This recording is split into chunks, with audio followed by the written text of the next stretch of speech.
maybe, not think about it, shall. And that's what President Trump's doing. Catch and release is over.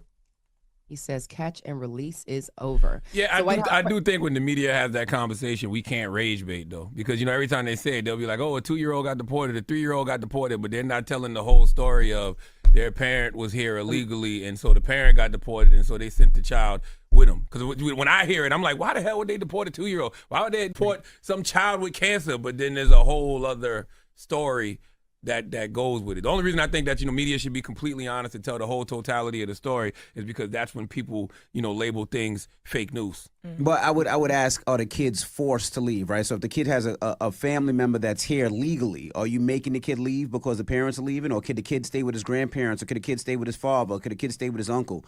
That's the only thing, because they're saying those kids are forced to leave regardless with moms. I mean, what parent? What parent would want that though? What parent would your parent? You want your child? A lot of parents would want their child to stay here instead of going back. A lot of parents would. Absolutely, positively. Yeah, and that's essentially what the border czar was saying, Tom Homan. He was saying that, the mothers who wanted to take their children with them, that's their call. They're going to take their children with them. But if you decide that if your child is a U.S. citizen, they can remain here with a family member who is also probably a U.S. citizen. That's essentially what's happening in that regard, in that case. White House Press Secretary Caroline Leavitt also addressed the efforts, or lack thereof, to return Kilmar Abrego Garcia to the U.S. after he was mistakenly deported to El Salvador. Remember, the Supreme Court ordered that the administration facilitate his return, but here's what she had to say in regards to that case.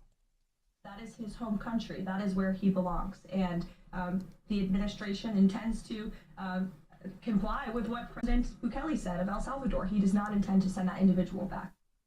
Yeah, so I completely forgot about him.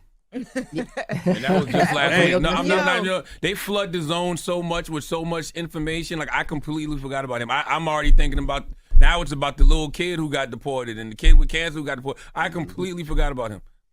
Yeah, see, it tends to pile up, but I'm not going to get too much into